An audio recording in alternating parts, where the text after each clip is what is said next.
A paz do Senhor, amados. Aqui estamos nós para mais uma lição da Escola Bíblica Dominical. Aproveitando, peço a você que se inscreva no nosso canal, deixe o seu like e ative o sininho para que você seja notificado de novas publicações. Deus te abençoe, a paz de Cristo.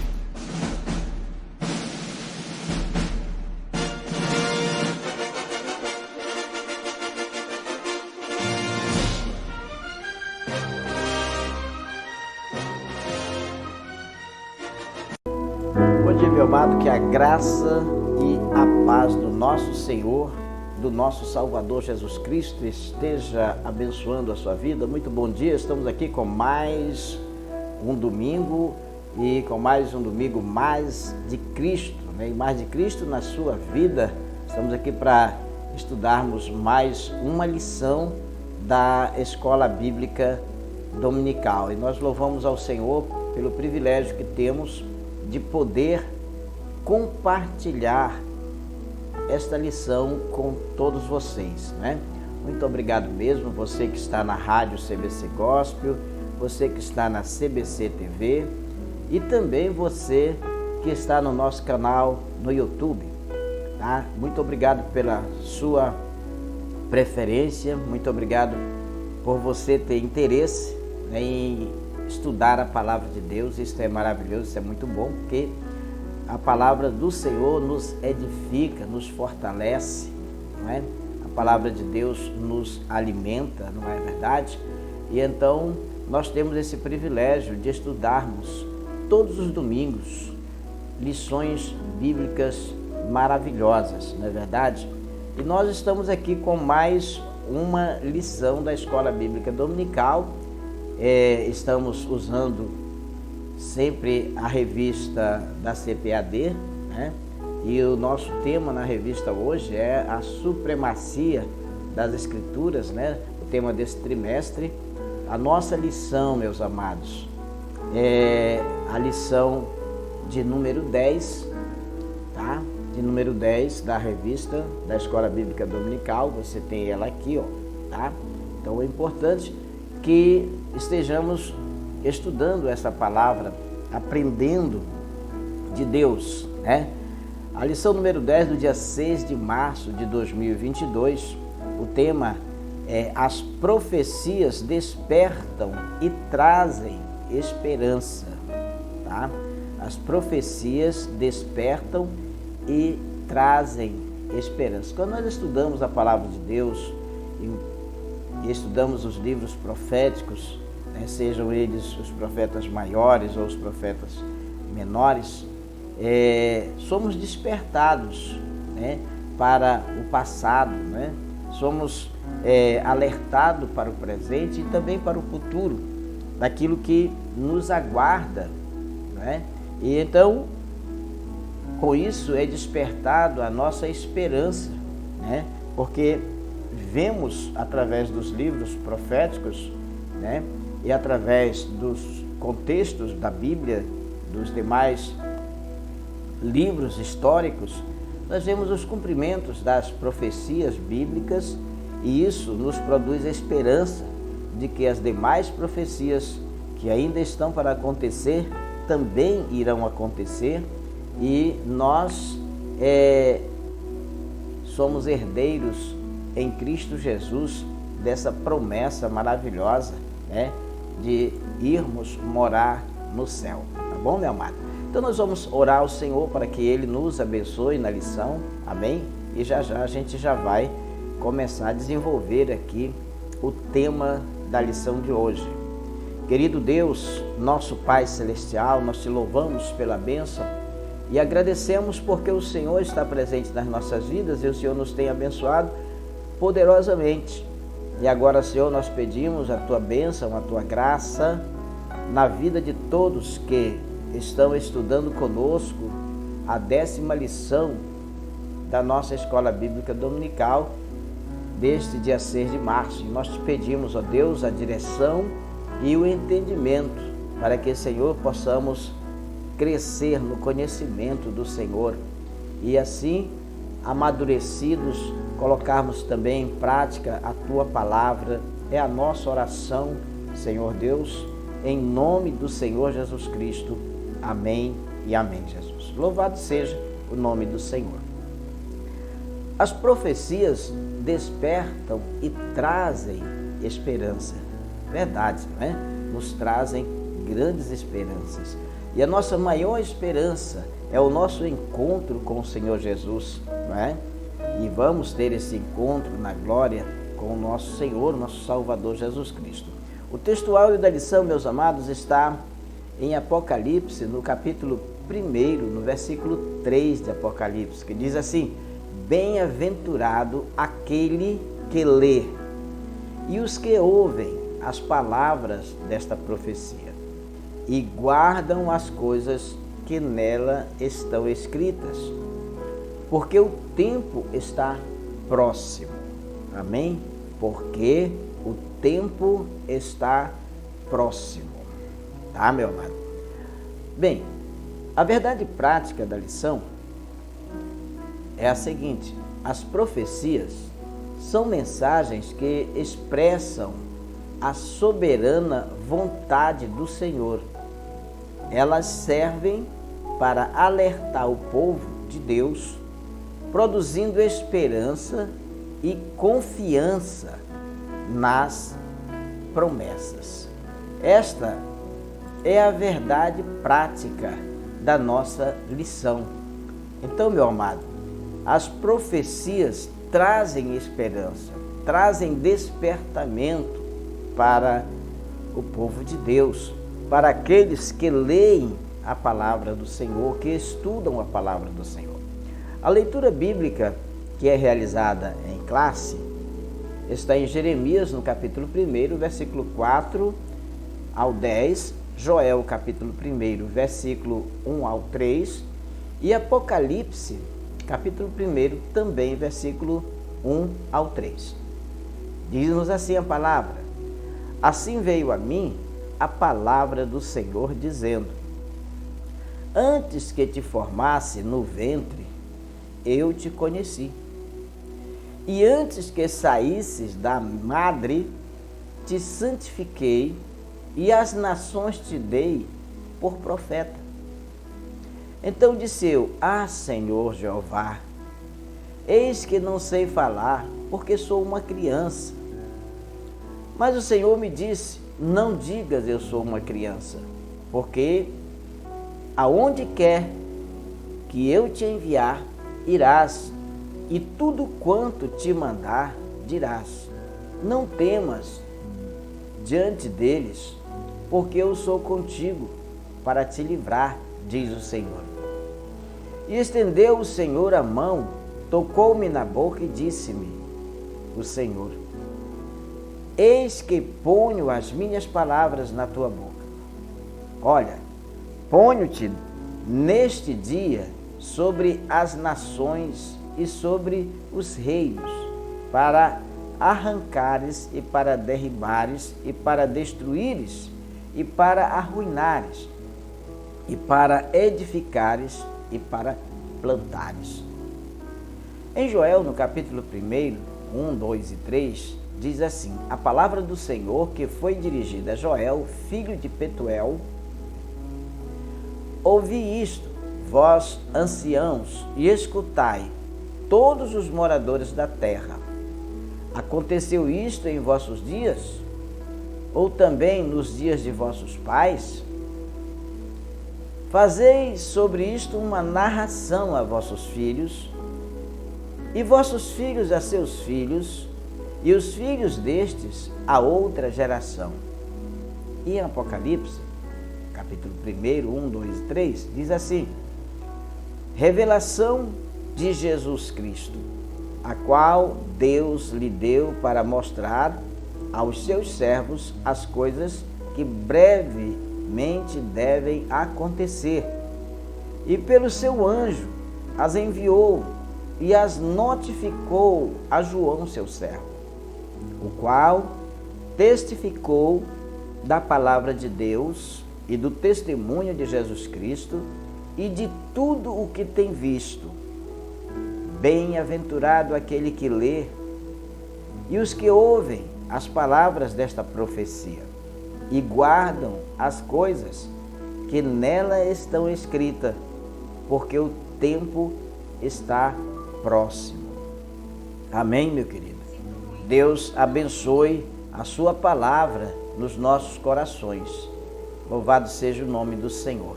Olha, querido, nesta lição que acabamos de introduzir agora, né, com relação a textual, verdade prática, a leitura da Bíblia, né?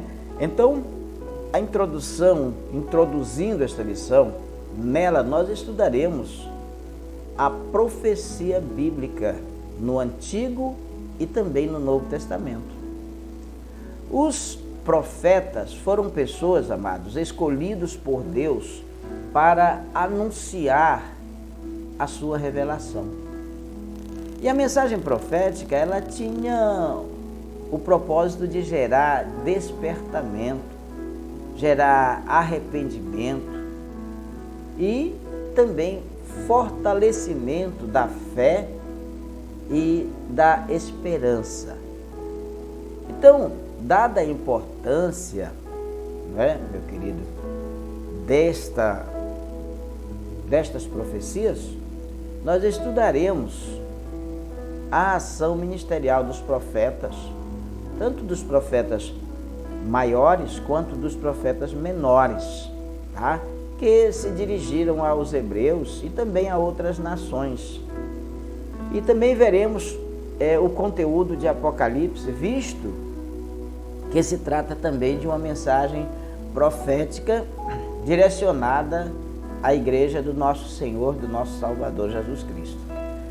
A lição tem um objetivo, estamos aqui destacando pelo menos 3 objetivos da nossa lição, que é destacar a atuação ministerial do profeta Isaías, do profeta Jeremias, do profeta Ezequiel e Daniel.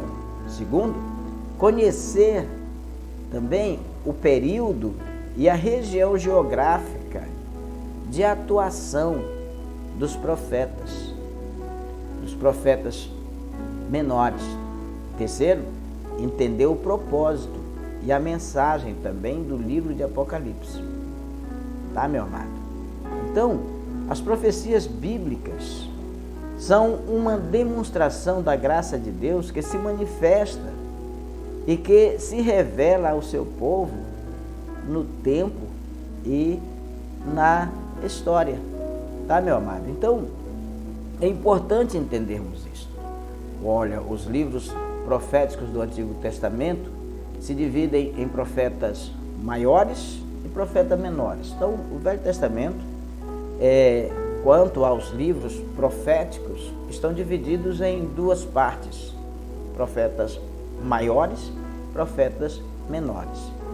A designação serve para diferenciar o tamanho dos livros e não o grau da importância dos seus autores. Quando fala-se de profetas maiores, não estamos dizendo, a Bíblia não está apontando aqui que os profetas maiores são mais importantes do que os menores, mas apenas para a classificação dos livros. Então, essa designação serve para diferenciar o tamanho dos livros e não o grau de importância dos seus autores. Os profetas maiores são quem? São Jeremias, Isaías, Jeremias, Lamentações, Ezequiel e Daniel. Já os outros 12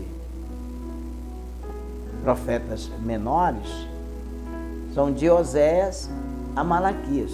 Então, são os profetas menores. Eles, a partir de Oséias até Malaquias, são considerados profetas menores. São livros pequenos, alguns apenas de um capítulo, né? No Novo Testamento, apenas o livro de Apocalipse é classificado como um livro profético, tá? Então, a mensagem desse livro desperta e, ao mesmo tempo, produz esperança para o povo de Deus. Tá bom, meu querido? Então, a palavra-chave da nossa lição hoje é esperança, tá? Esperança, essa é a palavra-chave, tá? Então, trabalhando no tema que é as profecias despertam e trazem esperança, nós vamos ver esse tema dividido em 3 pontos importantes. E o primeiro ponto, meu querido, é os profetas maiores. Vamos conhecer um pouco, né, sobre os profetas maiores. Então, os profetas e as profecias é o primeiro tópico do primeiro ponto da nossa lição, que diz o seguinte: a palavra grega profetes significa proclamador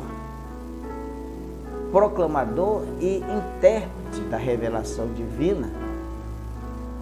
A palavra frequentemente usada é nambi, ou nambi, como sendo aquele que declara uma mensagem em nome de Deus. Então, o profeta é aquela pessoa que declara uma mensagem em nome de Deus. Os profetas tinham acesso à presença dos reis, ofereciam-lhes assessoramento e, quando necessário, até censuravam os seus atos. O profeta do Antigo Testamento tinha o seu devido valor. Aqui em Isaías 37, versículos 5 ao 7, nós encontramos, meu amado, algo interessante que nos faz entender, né, um pouco da responsabilidade do profeta. E os servos do rei Ezequias vieram a Isaías. E Isaías lhe disse: assim direis a vosso amo, assim diz o Senhor, não temas a vista das palavras que ouvistes, com as quais os servos do rei da Síria de mim blasfemaram. Eis que porei neles um espírito, e ele ouvirá um rumor e voltará para a sua terra, e fá-lo-ei cair morto a espada na sua terra. Olha, os profetas, eles tinham acesso à presença dos reis, ofereciam-lhe assessoria e, quando necessário, até mesmo censuravam os atos dos reis. Nós temos em Samuel, em 2 Samuel 12, versículo 7, ele diz assim: então disse Natã a Davi: tu és este homem, assim diz o Senhor Deus de Israel, eu te ungi rei sobre Israel e eu te livrei da mão ou das mãos de Saul. Tá? Então os profetas, eles também censuram os atos do rei, como nós vemos aqui Natã censurando os atos de Davi com relação a Betseba. Olha, meu amado, o dicionário Vini atesta que o termo grego para profecia é profeteia, que significa descrição antecipada da vontade de Deus. Então o profeta, ele sempre traz a mensagem de Deus, e que é também a descrição antecipada da vontade de Deus. Lá em Oséias nos diz que o Senhor não faz nada sem antes revelar aos seus servos profetas, não é isso? Então, meu querido, é importante entendermos isso. A Bíblia, ela registra que Deus falou muitas vezes e falou de várias maneiras por meio dos profetas. O escritor aos Hebreus, ele diz: havendo Deus antigamente falado muitas vezes e de muitas maneiras aos pais pelos profetas, a nós falou-nos nestes últimos dias pelo seu Filho. Então, a Bíblia registra que Deus falou muitas vezes e falou de várias maneiras por meio dos profetas. Então, amados, os profetas eram homens, eram instrumentos que Deus e de Deus, usados por Deus para falar com o povo aquilo que Deus queria transmitir a eles. Os profetas Isaías e Jeremias, por exemplo. Isaías e Jeremias profetizaram no reino de Judá. Isaías denunciou a rebeldia do povo e apontou o cativeiro como juízo divino. Então, o profeta aqui, ele estava passando ao povo aquilo que Deus lhe dera para que fosse falado ao povo. Ele diz aqui, em Isaías 5,13, ele diz: portanto, o meu povo será levado cativo por falta de entendimento, e os seus nobres terão fome, e a sua multidão se secará de sede. Olha, o profeta Isaías trazendo uma descrição antecipada do que iria acontecer com o povo por causa da sua desobediência. Isaías predisse o retorno de Judá, por exemplo. Aqui em Isaías 48:20 ele diz: sai da Babilônia, saí da Babilônia, fugi de entre os caldeus, e anunciai com voz de júbilo, e fazei ouvir isso, e levai-o até ao fim da terra. Dizei: o Senhor remiu o seu servo Jacó. Então Isaías, ele predisse o que iria acontecer, que seria o retorno de Judá do exílio. Então, meus amados, o que nós vemos aqui é que os profetas, eles falam antecipadamente para o povo o que vai acontecer com o povo. Mas eles não falam deles mesmos, é Deus falando através desses homens, tá bom? Profetizou também Isaías a respeito de Jesus Cristo. Olha, ele profetizou o nascimento de Jesus e profetizou o nascimento de Jesus de uma virgem. Quanto tempo? 700 anos aproximados antes do nascimento de Jesus. Portanto, o mesmo Senhor vos dará um sinal: eis que uma virgem conceberá e dará à luz um filho, e será o seu nome Emanuel, lá em Isaías 7, versículo 14. Então, queridos, sua descendência de Davi também, foi profetizada por Isaías, ali no capítulo 11, no versículo 1, e diz: portanto, brotará um rebento do trono de Jessé, e das suas raízes um renovo frutificará.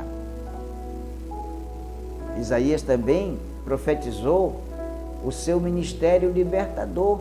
Ele diz: o Espírito do Senhor Jeová está sobre mim, porque o Senhor me ungiu para pregar boas novas aos mansos.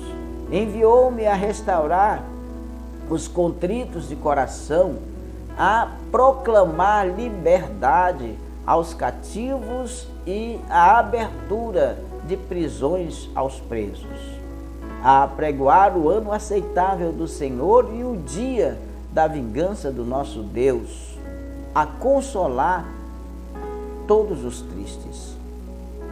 Esta passagem se refere a Jesus, e Jesus lá no templo leu esta passagem e disse que naquele momento se cumpria as Escrituras. E Jeremias? Jeremias igualmente vaticinou a queda de Judá por causa do pecado, Por causa do pecado de Judá, Jeremias então recebe de Deus esta mensagem para passar ao povo. E eu pronunciarei contra eles os meus juízos por causa de toda a sua malícia, pois me deixaram a mim e queimaram incenso a deuses estranhos e se encurvaram diante das obras de suas mãos. Então, Jeremias vaticinou a queda de Judá por causa da malícia daquele povo. Também Jeremias anunciou a restauração do remanescente. Aqui em Jeremias 50, versos 19 a 20, ele diz: e fazei tornar Israel para a sua morada, e pastará no Carmelo e em Bazã, e fartar-se-á a sua alma no monte de Efraim e em Gileade. Naqueles dias e naquele tempo, diz o Senhor, buscar-se-á a maldade de Israel e não será achada, e os pecados de Judá, mas não se achará, porque perdoarei os que eu deixar de resto. Então, ele anuncia aqui também a restauração daqueles que sobraram, do remanescente de Judá. E também a chegada de Cristo como um renovo de justiça. Aqui no versículo 15 de Jeremias 33, nós encontramos: naqueles dias e naquele tempo farei que brote a Davi um renovo de justiça, e ele fará juízo e justiça na terra. Nas Lamentações de Jeremias, nós temos o registro do clamor de Judá pelo perdão divino. Lá em Lamentação, no capítulo 1, versículo 2, ele diz: bate continuamente, chora de noite, e as suas lágrimas correm pelas suas faces. Não tem quem a console. Entre todos os seus amadores, todos os seus amigos se houveram aleivosamente com ela, tornaram-se seus inimigos.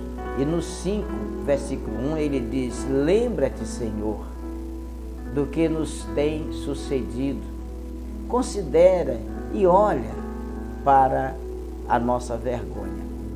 Então, as Lamentações, nós temos o registro do clamor de Judá, buscando o perdão de Deus. Ambos os profetas, Isaías e Jeremias, anunciaram despertamento e esperança. Deus, sempre através dos seus profetas do Velho Testamento, procurou despertar o povo e procurou também produzir esperança no coração do povo. Amém? Olha, o terceiro ponto, os profetas Ezequiel e Daniel. Ezequiel e Daniel profetizaram na Babilônia, fora do seu território, fora da sua terra natal. Judá estava no exílio e tinha o coração obstinado.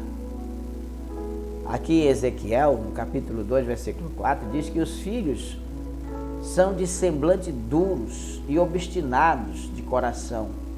Eu te envio a eles, diz o Senhor, e lhes dirás: assim diz o Senhor Jeová. Então nós vemos aqui que Judá estava no exílio e ele tinha o coração obstinado. E Ezequiel foi levantado por Deus para admoestar no cativeiro esse povo. Capítulo 2, no versículo 3, diz assim: disse-me, filho do homem, eu te envio aos filhos de Israel, as nações rebeldes que se rebelaram contra mim. Eles e seus pais prevaricaram contra mim até este mesmo dia. Então ele foi levantado para admoestar, ajudar os filhos de Israel ali no cativeiro. Lembrar de que a restauração requeria arrependimento. Então o ministério do profeta foi esse, do profeta Ezequiel, foi esse, Lembrar que a restauração que eles tanto queriam exigia deles o arrependimento. No capítulo 3 de Ezequiel, versículo 20 e 21 diz assim: semelhantemente, quando o justo se desviar da sua justiça e fizer maldade, e eu puser diante dele um tropeço, ele morrerá, porque não o avisando tu no seu pecado, morrerá. E sua justiça que praticara, não virão em memória, mas o seu sangue da tua mão requererei. Mas avisando tu o justo, para que o justo não peque, e ele não pecar, certamente viverá, porque foi avisado, e tu livraste a tua alma. Então, queridos, é importante vermos que a função de lembrar de que a restauração requer arrependimento, estava sobre os ombros do profeta Ezequiel. E ele fez o seu papel ali. E pronunciou a Cristo como pastor e rei. Lá em Ezequiel 34, versículo 23 e o 24, ele diz: olha, levantarei sobre elas um só pastor, e ele as apacentará. O meu servo Davi que há de apacentar. Ele lhes servirá de pastor. E eu, o Senhor, lhes serei por Deus. E o meu servo Davi será príncipe no meio deles. E eu, o Senhor, o disse. Queridos, já Daniel também foi para o exílio. Porém, Daniel foi para o exílio como um dos oficiais da corte, não é? Então, lá em Daniel, no capítulo 5, versículo 29, a gente vê o seguinte: olha, então mandou Belsazar que vestisse Daniel de púrpura e que lhe pusessem uma cadeia de ouro ao pescoço e proclamassem a respeito dele que havia de ser o terceiro dominador no reino. Daniel entendeu que o cativeiro duraria 70 anos. Aqui em Daniel, capítulo 9, versículo 2, diz: no ano primeiro do seu reinado, eu, Daniel, entendi pelos livros que o número de anos de que falou o Senhor ao profeta Jeremias, em que haviam de acabar as assolações de Jerusalém, era de 70 anos. Então Daniel, profeta Daniel, entendeu que o cativeiro duraria 70 anos e passou a proclamar ou a clamar por misericórdia, pedindo a misericórdia de Deus.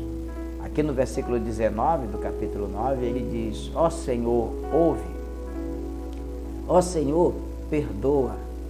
Ó Senhor, atende-nos e opera sem tardar, por amor de ti mesmo, ó Deus meu, porque a tua cidade e o teu povo se chamam pelo teu nome.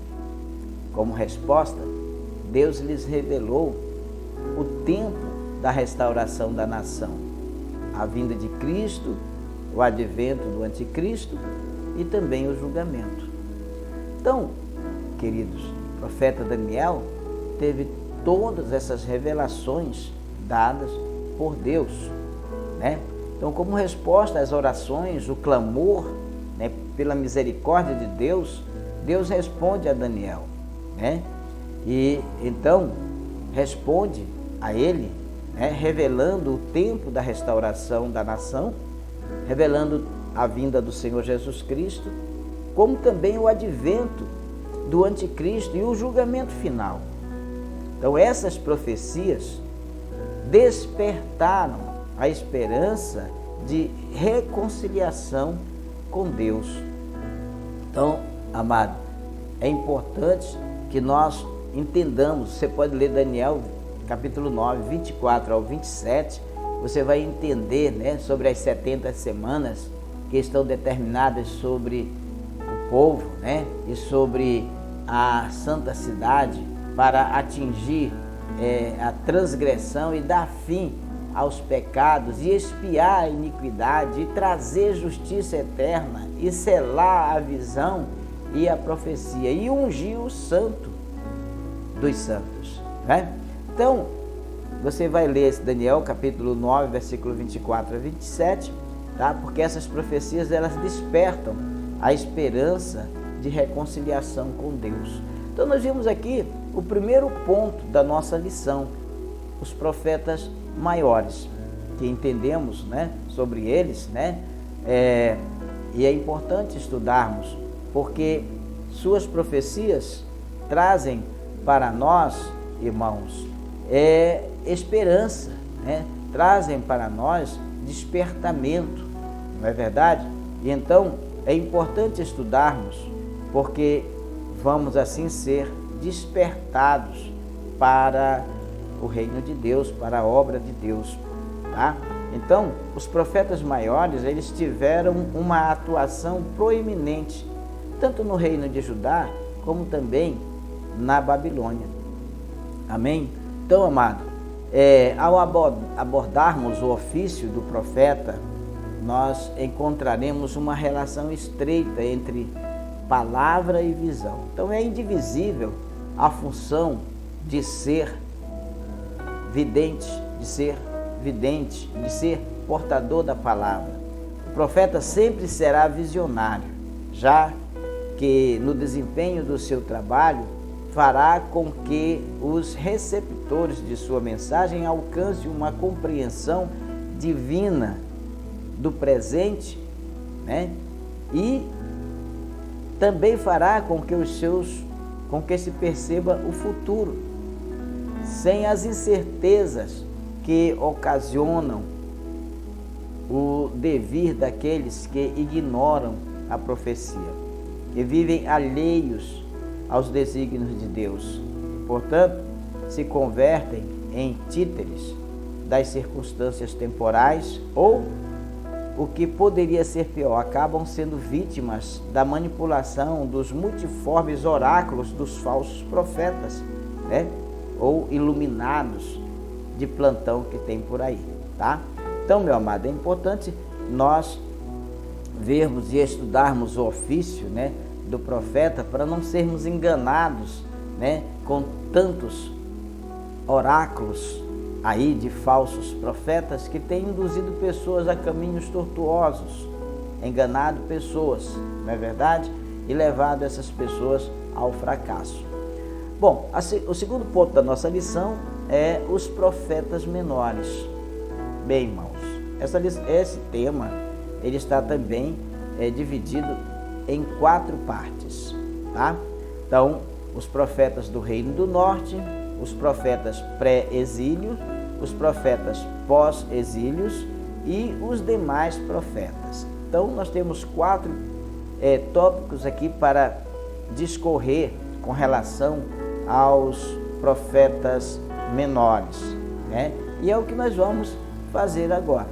Os profetas do Reino do Norte, por exemplo, 2 profetas menores profetizaram para Israel, que fora Amós e Oséias. Amós profetizou quando Israel vivia grande prosperidade. Esta foi a época em que Amós trouxe suas profecias. Lá em Amós, no capítulo 6, no versículo 1, diz: Ai dos que repousam em Sião e dos que estão seguros no monte de Samaria, que tem nome entre as primeiras nações, e aos quais vem a casa de Israel. Que nós temos aqui o ai, né?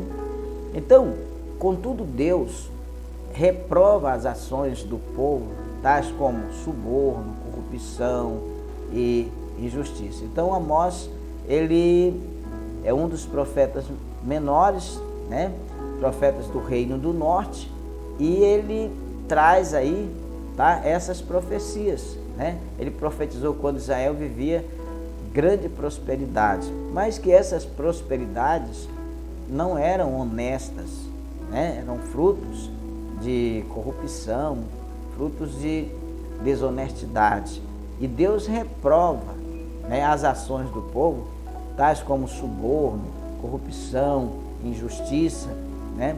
E aqui no capítulo 2, no versículo 6, assim diz o Senhor: por 3 transgressões de Israel e por 4 não retirarei o castigo, porque vendem o justo por dinheiro e o necessitado por um par de sapatos. Tá? Olha só, né, irmãos? E aí segue o versículo 7, o versículo 8, né? Suspirando pelo pó da terra sobre a cabeça dos pobres, eles pervertem o caminho dos mansos, e um homem e seu pai entram a mesma moça para profanarem o meu santo nome.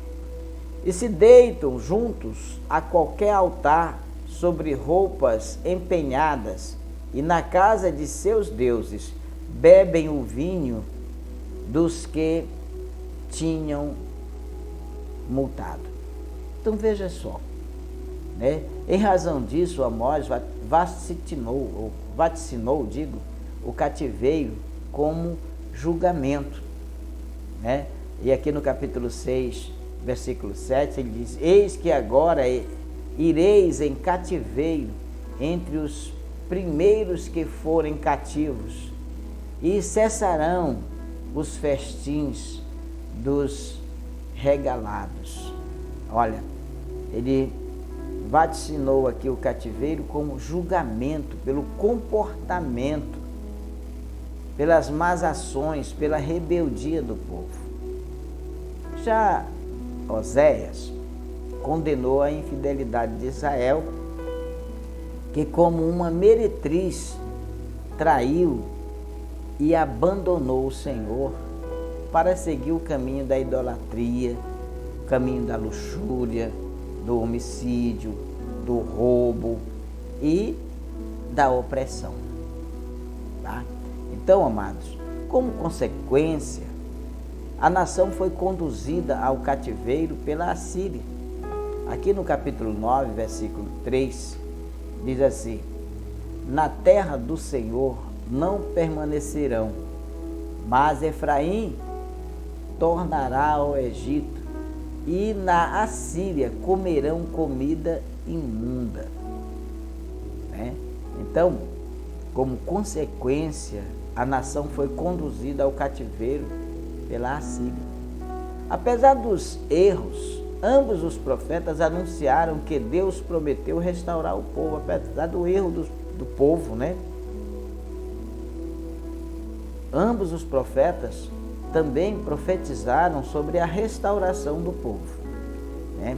Então, o que nós vemos aqui, com relação aos profetas do Reino do Norte, irmãos, é que eles falam sobre a ação de Deus, né? Como Deus reprova, né? Como Deus reprova as ações do povo, né? Tais como suborno, como corrupção, como injustiça, tá? E as consequências vêm sobre a nossa infidelidade, né? E como Deus condena a infidelidade de Israel, que como uma meretriz traiu e abandonou o Senhor para seguir caminhos da idolatria, da luxúria, né? Do homicídio, do roubo e da opressão. Mas temos também os profetas pré-exílio. Os profetas de Judá pré-exílio são 4. Joel, que pregou o arrependimento e profetizou o derramamento do Espírito Santo, né? Miqueias, que anunciou a falsa espiritualidade, anunciou a destruição de Jerusalém, anunciou o cativeiro babilônico e a restauração de Judá. Tá, meus amados? E a restauração de Judá. Tá? Então, irmãos, ele anunciou a falsa espiritualidade. Então, a falsa espiritualidade é um ato milenar, não é apenas dos nossos dias, do século XXI, não. Anunciou a destruição de Jerusalém, o cativeiro babilônico, mas anunciou também a restauração, tá, de Judá. Abacuque, que reclamou da violência, reclamou do litígio e da sentença distorcida. Vemos aqui Deus usando o profeta Abacuque, para censurar a violência, o litígio, a briga, o desentendimento e a sentença distorcida, vaticinada por aqueles a quem cabia o julgamento. Abacuque vaticinou que Deus usaria os babilônicos para punir a nação.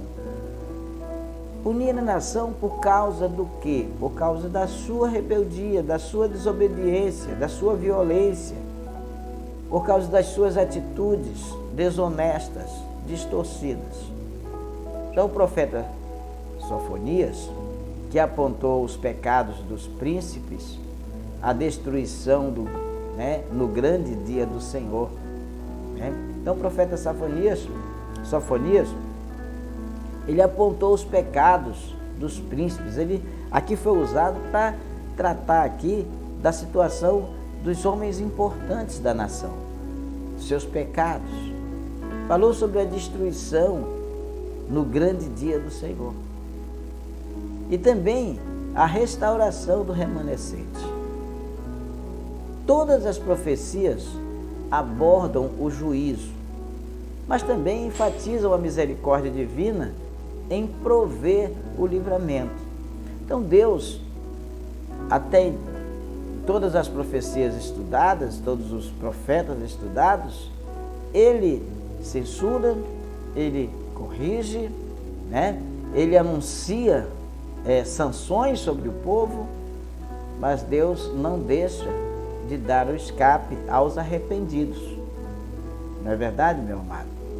Mas nós temos também os profetas pós-exílio, São os profetas que profetizaram depois do exílio babilônico, depois do exílio. E estes profetas de Judá pós-exílio são 3. Ageu persuadiu o povo a reconstruir o templo. E Deus prometeu prover os recursos da construção. Aqui em Ageu capítulo 1, versículo 2 ao 6, trata da persuasão, da conclamação para a reconstrução do templo. Tá? E Deus prometeu prover os recursos da construção. Aqui em Ageu 2:8 diz: minha é a prata e meu é o ouro, disse o Senhor dos exércitos. Então, meus queridos, Deus aqui usa o profeta Ageu, para persuadir o povo a reconstruir o templo. E Deus promete recursos para isso. Tá? E assegurou que a glória dessa casa seria maior do que a glória da primeira casa. Está lá em Ageu 2, versículo 9, Ele diz: a glória desta última casa será maior do que a da primeira, diz o Senhor dos exércitos, e neste lugar darei a paz, diz o Senhor dos exércitos. Zacarias ele animou o povo e Zorobabel a continuarem o templo com a mensagem: não por força nem por violência, mas pelo meu Espírito. Então Deus usando aqui o profeta Zacarias para animar o povo a dar continuidade, a concluírem a construção iniciada lá com o estímulo do profeta Ageu.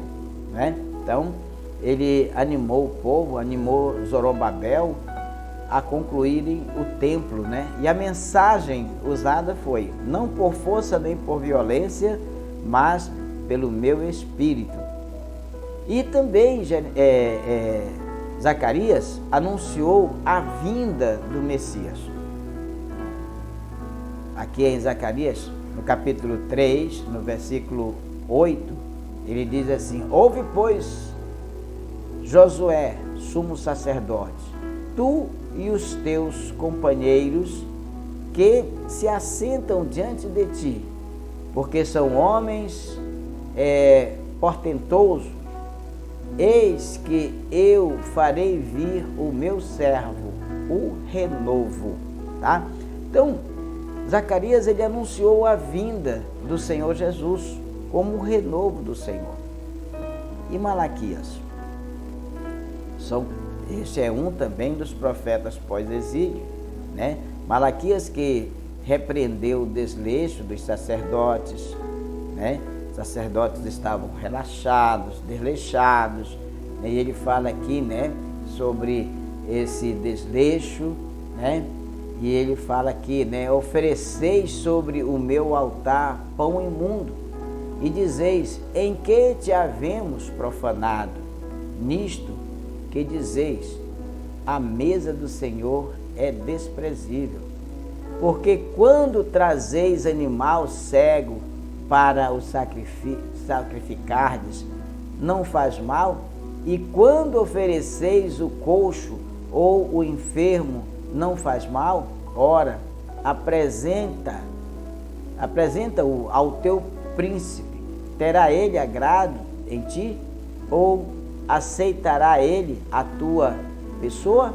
Diz o Senhor dos Exércitos. Então, irmãos, Malaquias, ele repreendeu os desleixos dos sacerdotes porque estavam trazendo coisas impuras, imundas, maculadas, doentes para o altar, né? Os pecados do povo. Malaquias censura aqui, apresenta, né? Repreende o pecado do povo, né? Aqui em Malaquias 3:5, né? Ele fala sobre isso. E chegar-me-ei a vós para juízo, e serei uma testemunha veloz contra os feiticeiros, e contra os adúlteros, e contra os que juram falsamente, e contra os que defraudam o jornaleiro, e pervertem o direito da viúva, e do órfão, e do estrangeiro, e não me temem, diz o Senhor dos Exércitos. Então, Malaquias, ele repreendeu os desleixos dos sacerdotes e também o pecado do povo. E a negligência do povo com relação aos dízimos e as ofertas. Então, Jeremias aqui chama duramente a atenção, né, do povo com relação aos dízimos e as ofertas. O livro encerra o cânon do Antigo Testamento e conclui com a promessa de que o dia do Senhor está vindo. Então, Malaquias, ele usa toda a sua potencialidade dada por Deus, né? Toda essa força dada por Deus para repreender os desleixos dos sacerdotes, os pecados do povo, a negligência do povo de Israel com relação aos dízimos e às ofertas, tá? Então, amados, e ele fala sobre a promessa, né, de que o dia do Senhor está vindo. E o quarto ponto é os demais profetas, né? Os demais profetas. Profeta Jonas, por exemplo, todo mundo conhece, né, a história do profeta Jonas. Foi enviado para pregar em Nínive, a capital da Síria, né? A mensagem era uma mensagem de destruição por causa da maldade do povo, né? Porém, a nação se converteu. E é por isso, meus queridos, que às vezes a gente diz aquela pessoa que não, aquilo lá não tem jeito. Tem. Quando a mensagem de Deus cai naquela terra, ela pode produzir, sim, ela pode germinar e produzir. E aquele povo converteu-se da maldade. Então, Jonas foi enviado para pregar em Nínive, na capital da Síria. E a mensagem que ele tinha que levar lá era uma mensagem de destruição por causa da maldade do povo. Mas, ao ouvir essa mensagem, a nação se converteu e Deus cancelou o juízo sobre ela. Contudo, 150 anos depois, Naum profetizou a condenação de Nínive, né? Os assírios foram destruídos pela insistência em praticar a crueldade. E o profeta Obadias? O profeta Obadias denunciou a soberba dos edomitas, né? Os edomitas eles eram descendentes de Esaú e praticavam violência contra Judá. Por essa razão, Deus os considerava, né, os condenava, né, à destruição. E Obadias foi quem profetizou sobre isso, tá? Então, meus amados, também profetizou quanto Judá seria restaurada. Então, meus amados, os 12 profetas menores foram usados por Deus antes e depois do exílio do povo escolhido. E o terceiro ponto da nossa lição é o livro de Apocalipse, né? O terceiro ponto da nossa lição é o livro de Apocalipse. Então, meus queridos, nós temos aqui, né, o propósito e destinatários, né? O dicionário bíblico Wycliffe assevera que o termo grego Apocalipse significa revelações especiais de Deus ao homem em Jesus Cristo. Tá? No versículo de abertura do livro, atesta-se a revelação de Jesus Cristo. Assegura que o propósito é mostrar as coisas que brevemente devem acontecer. E apresenta o apóstolo João como seu autor. Os destinatários são identificados pelas cidades das 7 igrejas da Ásia Menor: Éfeso, Esmirna, Pérgamo, Tiatira, Filadélfia, Laodiceia e Sardes. O livro encerra o cânon do Novo Testamento e revela a vitória final do reino de Deus. Uma mensagem de esperança. Na revelação, Cristo disse a João: escreve as coisas que tens visto, e as que são, e as que vão acontecer. Significa o registro do passado, do presente e do futuro. Então, no passado, João testificou da palavra de Deus. No presente, todos devem guardar as palavras da profecia. No futuro, irá se cumprir a esperança da volta de Jesus Cristo. Então, desse modo, o livro nos ensina a viver com Deus no presente, a fim de participarmos da eternidade com Ele. As revelações do futuro atestam que Deus controla a nossa história. Satanás será derrotado, o pecado será banido, e aqueles que vencerem herdarão a Nova Jerusalém. Então, por isso, somos encorajados a proclamar: ora vem, Senhor Jesus. Amém? Concluindo, a mensagem dos profetas é de suma importância para despertar o cristão. Nos livros proféticos, a soberania, a justiça e a misericórdia divina estão claramente reveladas. Os fatos narrados comprovam o poder, a autoridade e o controle divino sobre todas as coisas. Eles nos servem de experiência de fé que produz esperança. Amém, meu querido? Então aqui está, meus amados, a lição deste domingo, tá bom? Que o Senhor venha trazer a você, a mim, a todos nós, o discernimento, né? Para que possamos entender a lição. E revisando rapidamente, o que significa a palavra profeta? Significa proclamador e intérprete da revelação divina. E em que local Ezequiel e Daniel profetizaram? Ezequiel e Daniel profetizaram na Babilônia.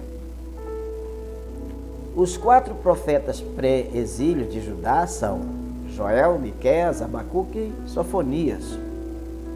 Para onde o profeta Jonas foi enviado a pregar? Jonas foi enviado a pregar em Nínive. Segundo a lição, o que o livro de Apocalipse nos ensina? O livro nos ensina a viver com Deus no presente, a fim de participarmos da eternidade com Ele. Tá bom, meu querido? Então Deus te abençoe e te dê a paz. Espero que você tenha sido abençoado na lição de hoje. Fique com Deus, tá? No próximo domingo nós estamos de volta com a 11ª lição, para assim juntos estudarmos em nome do Senhor Jesus Cristo. Tá bom, meu querido? Então Deus te abençoe. Fique na paz de Cristo. Amém? Louvado seja o nome do Senhor.